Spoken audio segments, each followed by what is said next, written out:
بسم الله الرحمن الرحيم. الحمد لله والصلاة والسلام على رسول الله محمد وعلى آله وصحبه ومن والاه، أما بعد.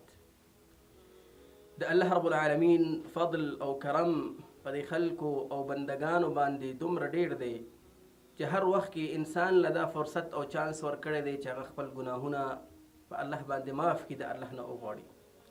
ځینې هغه اسباب او هغه کارونه چې د هغې کول ضروري دي او انسان لدا پکار دی چې د خپل رب نه مغفرت وغواړي. ډیر معمولی کارونه دي چې انسان چرته ځان هغې ته تیار کړي. اولنی کار د هغې چې د هغه توبه ده چې الله رب العالمین موږ او تاسو له د هغې وخت راکړی دی. کله چې انسان د شپې وده کېږي، هغه راپاڅېږي، خپل پښیمانتیا الله ته وښیي، لاسونه الله ته اوچت کړي، اوښکي الله رب العالمین ته وغورځوي، د الله نه وغواړي، د خپل تیر شوو ګناهونو نه توبه وباسي.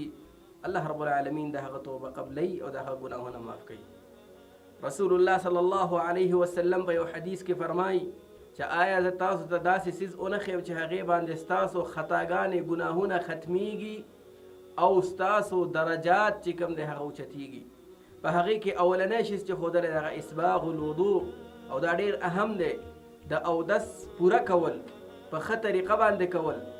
اودس بلا روح، بغیر د روح نه اودس کول دا هیڅ فایده انسان له نه ورکوي. او په اودس کې نورې ډېرې زیاتې فایدې دي. مونږ په سترګو باندې غلط کارونه وینو، راشو اودس وکړو هغه ګناه ختمه شي. مونږ په غوږونو باندې غلط کارونه واورو، ګناه وکړو، راشو اودس وکړو الله رب العالمین ته هغه ختمه شي. حتی تر دې چې اودس چې کوم د نوکانو لاندې چې کوم ګناهونه دي هغه هم د انسان نه رجي، هغه اخوا کوي. همدغه رنګې کثرة الخطا الى المساجد، جومات ته تلل، ډیر مزل کول جومات ته، دا هم د انسان هغه ګناهونه ختموي. یو قدم چې انسان اخلي الله رب العالمین د هغه سره د هغې قدم باندې د هغه ګناهونه ختموي او هغه درجات او نیکۍ هغه ډیروي. همدغه رنګې د یو مونځ نه بل مونځ ته انتظار کول، چې انسان په دې تمنا کې، په دې انتظار کې چې یاره دا مونځ وخت راشي، دا بل مونځ هم وکړم، الله رب العالمین سره ودرېږم. په زړه کې یو ارمان یو تمنا وي د الله د ملاقات، د الله د عبادت، د الله ته د ودرېدو، نو دا ټول د انسان ګناهونه معاف کوي. دا هغه کارونه دي معمولي چې زموږ او ستاسو روزانه زندګۍ کې ورځو کې را تېرېږي. نو پکار د هر یو انسان الله رب العالمین ته توبه وباسي.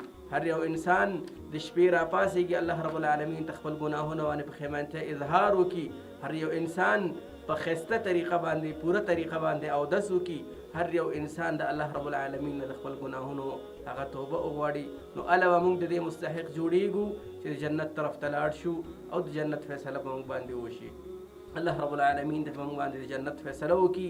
او الله رب العالمین نه دا دعا کوو چې الله رب العالمین موږ له د توبې توفیق راکړي، الله ته د اوښکې غورځولو توفیق راکړي، او الله نه د معافي غوښتلو توفیق راکړي.